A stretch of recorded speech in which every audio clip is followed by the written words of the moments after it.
This is the Big O Show. This is the Big O Show.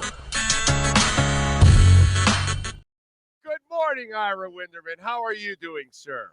2 weeks from camp. It's getting real, Big O. We're about to head out and see what actually this team has done, can do, or might not be able to do. Inquiring minds want to know. Since A'ja Wilson became the first ever player in the history of the WNBA to score 1,000 points, she is a franchise player. She is a force to be reckoned with offensively, defensively. A'ja Wilson, if you watch the WNBA, doesn't take shit from anybody. Can she make her boyfriend, Bam Adebayo, the same badass woman she is as he could be for the NBA, a scoring machine? Yes, Bam Adebayo could lead the league in scoring and rebounding and block shots in the WNBA. WNBA. I'm totally there with you. I am totally there with you, Orlando Alzugaray. I have no question whatever. He could have big games against the Lynx. He could have big games against the Liberty. Yeah, against the Sparks. I think he can be dominant against the Sparks. So, yes, I 100% agree with Big O that Bam Adebayo could be every bit as dominant in the WNBA as A'ja Wilson. We're on point there. Damn, you just gutted me, bro. You just gutted me. He's not an offensively inclined player to this point, but for the shackles to come off, for the probably not the best phrasing, but for the chance to really set himself free as a scorer, he has to be cast that way. It has to be someone telling Jimmy, you're okay being number 2, and telling Tyler, you're okay being number 3, and telling Terry Rozier, you're okay being number 4, because as you know, scoring is a mindset in the NBA. Tyler has it. We know that. Good shots, bad shots, other shots. Terry Rozier has that. We know that. Good shots, bad shots, other shots. Jimmy Butler at Jimmy playoff Butler time. When he wants to, yeah. He wants at playoff time he does, though. He just wasn't in the playoffs last year. Bam, it's a mindset. So I think it almost might be the team therapist as much as the team Spoelstra that has to change Bam there. And you know this, Big O, in all of our businesses. All you got to do is watch A'ja. I mean, if he, I'm dead serious about this. If he gets her mindset, I mean, I watch the WNBA. I literally enjoy watching the WNBA. I think the women do a phenomenal job. I know we're sexist and chauvinistic and all that as a male society and all that, and maybe a lot of these guys think it's below them to watch the WNBA, but I'm sorry. The athletes have gotten way better. It's a much better game. They're doing a lot of things that most of us guys can't do. Okay. Correct. So, respect. And if you watch A'ja, man, she's fierce, dude. Fierce, brother. I mean, damn, and Kelsey Plum has that nastiness in her too. That's what I was going to mention also, but you have a Becky Hammon who's established a hierarchy of scoring on that team, so there's no question. So, and again, here's the biggest thing. You're trying to win now in the moment. You're trying to regain the success you had. Bam Adebayo is your best rebounder, your best defender, one of your best facilitators, if not best facilitators, so he does that all. So if you're Eric Spoelstra, do you ask for more? Should you ask for more? Yeah, you should. I mean, you're getting paid like it. That's the bottom line. You're getting paid like a franchise player, not like a Super Bowl player. How many two-way players? Look, we know the greats, the LeBrons, the Michaels, the Giannis's are two-way players. Every year they're in the running for first-team All-NBA. Every year they're in the running for Defensive Player of the Year and all defensive teams. There's not a lot of players. When you can be qualified for both, you're a great, great, great, almost all-time player. I don't know if Bam is there. That's the difference. And Big O, would you be willing to settle for a bit less defense from Bam Adebayo if it gives you a bit more scoring? See, that's a decision you have to make because it's like the kids' video games. You only have so much energy per player. And LeBron's a freak. No one's going to be like LeBron. But wait a minute. Hold on a second. That wasn't the case for Alonzo, or that wasn't the case for Olajuwon.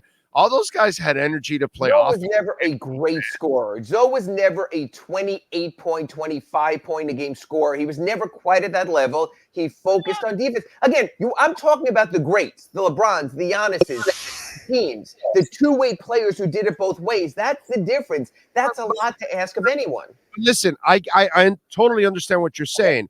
And if you're mechanical like Ronnie Cycli or mechanical like Alonzo Mourning, then I kind of understand how your upside offensively, there's going to be a cap. There's a limit for you. You know what I'm saying? The roof is their ceiling. But when I look at Bam and his athletic skill set, the sky is his ceiling. There is no ceiling for Bam. Bam has an athletic skill set. He can do whatever the hell he wants to do.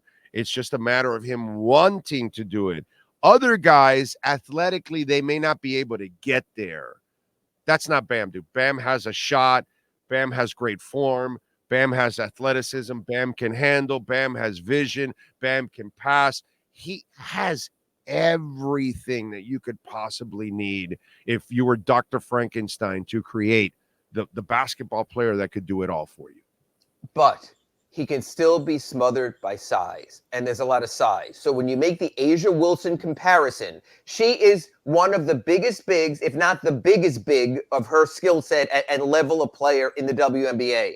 We see it all the time, Big O. If it's against an Embiid, even a Rudy Gobert, or a big-bodied guy, and that's why we have this debate of Bam as a center or Bam as a power forward and play another big alongside of him. So if you're trying to unlock Bam's offense, you may have to unlock your lineup and change it around a little, because the one thing I can attest to, and you've seen it, he does get, I don't want to say eaten up by size. That might be an overstatement, but size impacts him. It's a little different. There's a lot of really big bigs in the NBA right now, from the bulk of a Jokic, I wish it was Jovic, from the bulk of a Jokic to the incredible length of a Wembanyama, and that does change the equation also. Maybe a power forward, it's different, but you don't have another center, so it's really not an option right now until Kel'el Ware shows more or you move in a different direction. All right, so by the way, they've added more guys. That training camp roster is loaded, dude. Yeah, I mean, but more than that, they're also adding guys to load out their G League roster, and that's what I'm so impressed by in Andy Ellisberg, that he could juggle these two balls, he could set himself up in Sioux Falls, so he has guys out there also building his roster. Look, this team is going to have players that we've heard of who will not be in the rotation. That could be Josh Richardson. They signed Alec Burks as their only veteran offseason addition. He might not be a rotation player. It depends who starts at power forward. Off the bench, most likely at least you're going to have Kevin Love, and Jaime Jaquez Jr. is going to be off the bench also. So you're going to be set pretty much off the bench with Duncan Robinson as your top 8. So again, there's a certain depth of talent to this team.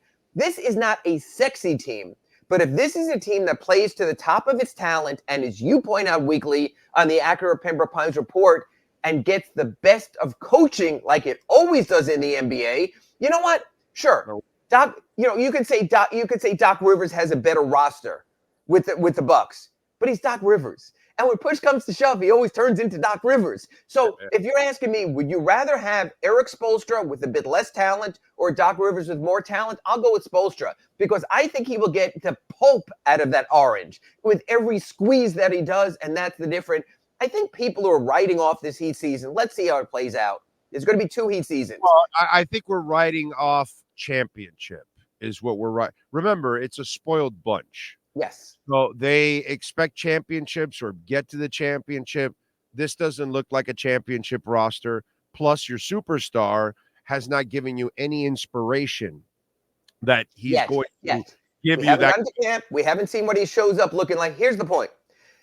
I cannot make any cogent argument that the Miami Heat can beat a healthy Boston Celtics roster. I can't. They're great. So I understand your point, Big O, when you say the Heat aren't a championship contender, because I don't see a path past the Celtics. Do I see a path to competitiveness? Yes. I see on every team ranked ahead of the Heat, whether it's the Bucks being coached by Doc Rivers, whether it's the Sixers with their loaded lineup, but is Joel Embiid going to be healthy in the playoffs? You never know about his knees and his health. So you have that issue going on also. And even the Knicks, God bless Tom Thibodeau, but does he run his players into the ground trying to get 70 regular season wins? So I do see hope there, but you're right. I see the ultimate roadblock in the East, maybe more so than any roadblock in the incredibly talented West. I don't see a clear path past the Celtics unless you get them late enough in the playoffs instead of the first round like last year, and there is an injury, and it's more than Porzingis. Then who knows? You might have a puncher's chance. All right, so the question I have for you, and this is kind of, I don't even know what to expect here because it's kind of the person we're talking about. It's odd. So if you're the coaching staff and you're Jimmy Butler, are you actually getting him some real work in the preseason so he's legitimately ready to go and work from the beginning of the season to help this team actually have a much better position? Because I think that's what Riley wants. I think we all want to see the Heat play like they used to play from game one all the way through instead of coasting. Or is this another one of those where you soft walk it and then he uses the regular season to get into form, which then puts you at risk of up and down play at the beginning of the year? How is that approached? I could see the Aaron Rodgers approach because with older players, there's a certain you want to play safety to the season. I also will say this. We know the Heat are not going to play max minutes with their prime rotation players in the preseason because it's the NBA and it's the preseason. To me, what matters far more than Jimmy Butler being seen publicly in preseason games, unfortunately for the fans buying tickets, is in practice. I need to see him running with the main players. I need to see the chemistry develop there. We won't see it. We didn't see what Aaron Rodgers had with his receivers during training camp because most of that was closed. You see that now at the start of the season with the Jets and a nice performance, or at least timely plays yesterday. I think the same with Jimmy. Preseason basketball is preseason basketball. Folks, go watch your NFL and your other stuff. Let's be honest about. But for conditioning, that's the only thing. That's camp. That's right. Camp. That's okay. Camp. That's Heat camp. I think training camp is far more important for Eric Spoelstra to experiment with combinations. Who knows? Maybe Jaime Jaquez Jr. is the Heat starting power forward. So I would rather see Eric experiment with that in training camp and have Jimmy develop and the players develop a comfort level with Jimmy than Jimmy playing 14 minutes in a preseason game, which I just don't think will be as much. So yes, Jimmy has to be absolutely on the same page as everyone, no matter how he gets there. Preseason games or practice and training rotations with the team, no issue there. What I cannot see and cannot happen is game 4, Jimmy being held out for rest. Now, I got to tell you this, Big O. Even if he needs it, he can't, because then it sets you on that path of never knowing and uncertainty you have to push through. So I will say this, whatever it takes for Jimmy Butler to be in prime condition and in chemistry and lockstep with the regulars, to me, that matters more than the preseason. Well, and not only that, it's unfair to the coach because it's almost like the blood clot years where you're coaching different teams at Bosch is in. Okay, we got to coach it this way. Oh, Bosch is out. Oh, Jimmy's in. Okay, we got to coach it. Jimmy's out. And it's really unfair. I mean, this is why I love this guy to death. No, I've never seen anybody. We have a football coach on Sundays that can't adjust on shit. This guy adjusts on anything and everything going on from one series to another, from one quarter to another, from one half to another. There's nobody better than this guy, but it's still extremely unfair to him too. And you could see, and eventually, if you don't have enough weapons, you could be the greatest coach in the world. But if you don't have Jimmy Butler against the Celtics, and you don't have Terry Rozier against the Celtics, and you have Duncan Robinson with a bad back against the Celtics, at a certain point, you could be Vince Lombardi in football, you could be Red Auerbach in basketball. You still need the talent. We have seen great coaches unable to achieve Nick Saban with the Dolphins. You just see, he's a great coach, but you need to have the talent also. So yes, I'll say all Eric Spoelstra needs is this, Big O, a fighting chance. I think this roster outside of the Celtics gives Eric Spoelstra a fighting chance against any team in the regular season in the East, and honestly, any team in the postseason. But there is that roadblock. So do you push as hard as you can, knowing you're going to smack into the wall, or do you say, you know what? The Celtics are about to be sold. They're going to have to change their payroll. Maybe we wait a year. Maybe the Celtics come down a little as we come up, and you do that also. That's the front office. That's Andy Ellisberg, that's Pat Riley, and more than anything, because of the luxury tax aprons, it's Nick Arison and it's Mickey Arison. And by the way, it behooves Jimmy Butler to ball out from the beginning, because if you want that long-term contract and you're already maybe convinced the Heat aren't going to give it to you, and your ultimate upside is only one more year with the Heat, but after that 1 year, ain't nobody else going to give you that big-ass contract. So if you're going to get that big-ass contract, you might get it during this trading deadline. So let me ball out now so I can force the big-ass contract from the team that's either trying to trade me or force the Heat to keep me and give me the big-ass contract. I think if Jimmy has a great start to the season, even before the trade deadline, whether Orlando Alzugaray likes it or not, we know in the accurate Pembroke Pines report what he's already said, he'll first go to the Heat for an extension. Now, you can shake your head there, folks, if you're not on YouTube and not watching here. Big O shaking his head again. But I think that's how it will play out. And I do think at the right price point, of which Jimmy probably won't be amenable to, you might still be able to work it out where you could say, hey, you know what? For a 36-year-old Jimmy Butler, this is a good price point. A 37, there might be. I don't think there will be. That's what I think Jimmy does. I think Jimmy balls out first half of the season. Trading deadline, I believe, is February 5th. Mid-season is usually early January. Goes to the Heat, sees what he could do. If the Heat realize they were loggerheads, the Heat could pursue a trade. Or they could say, hey, you know what? We didn't think Jason Tatum was going to be injured. This might be our year. See what the rest of the East shakes out. So, yeah, I think this might be one of the most important first halves of the season for the Miami Heat, a team that typically doesn't really go all in until the second half of most seasons. I would agree with that.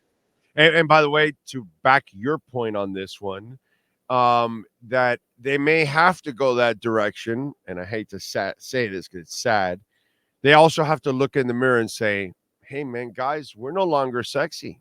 People no longer pick us. Jimmy's playing well. This may be the only superstar we can have. Maybe we're stuck with him. Maybe we're better off signing him for the next 2 or 3 years because we don't really have a shot at another superstar. We don't have the capital, all that kind of stuff. We may have to settle for it. Right? Or have him as another asset you can package down the road as money more than as player when he gets older with someone else who you developed who's talented. Look, do I want them to package Jaime Jaquez? No. But you got to keep your permutations open. The Heat have been very good with that also, going back to me and Big O and Karan Butler for Shaquille O'Neal. You never know. You keep stuff together. You have your money involved there also. The Heat are good at making something out of nothing. They've made some very nice chicken soup out of chicken feathers over the years, so I do trust them on that. Follow him on Twitter at Ira Heapy. Catch his exceptional work there at the South Florida Sun Sentinel. Like what? Like Sunday, matter of fact, I want to ask you this, Big O. Now that you're an older person in your 60s, I want to ask you this. I wrote about this Sunday. Your thoughts on how Jimmy Butler should show up to Media Day exactly 2 weeks from today. Do you have any issue in full costume? Do you think, hey, let a guy have a day of fun? Or do you think he has to show up business-like to set a tone? Yeah, game 1, show up business-like. Okay. Game 2, show up. I don't give a shit about that. The emo stuff and all that. No, I wrote in my Sunday column, my early line bets are Jimmy is Beetlejuice. I guess we'll see when he shows up in 2 weeks. And what I wrote in my Ask Ira today is Jimmy turned 35 on Saturday. Josh Richardson turned 31 on Sunday. The Heat have 6 players 30 or older. Is that going to be a problem, or does that make them more win now? So it's a very interesting roster. 6 guys 30 or older, 6 guys 24 or younger. Which way does it evolve, or can you have the best of both worlds? That's at sunsentinel.com right now. I don't think Heat fans out there have a problem with Jimmy having fun. It's when his fun gets in the way of his business. And so when you're at the tennis tournament, dude, I don't give a shit. You need to play the next day and kick some ass.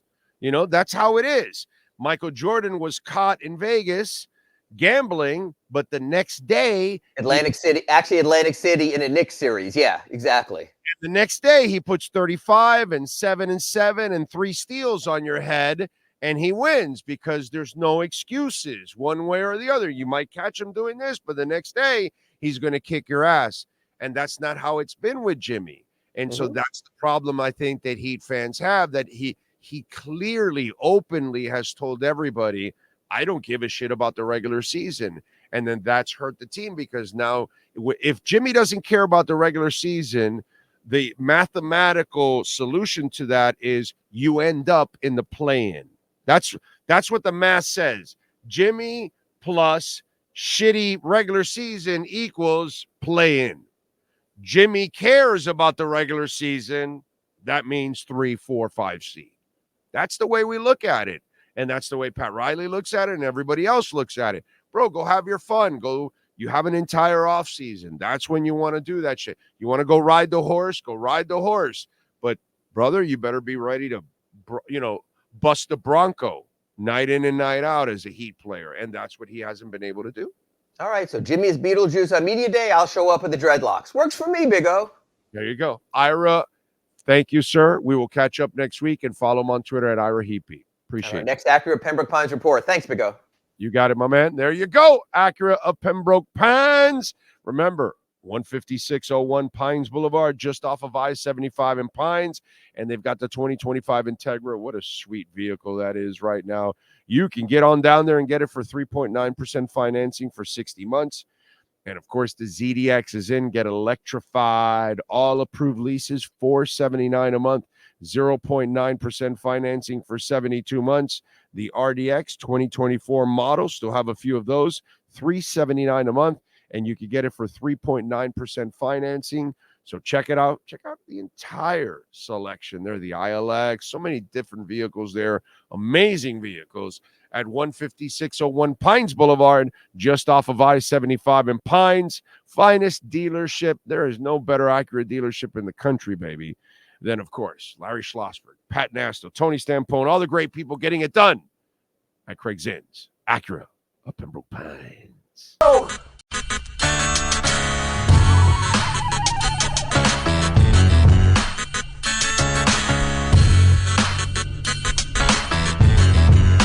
This is the Big O Show. This is the Big O Show.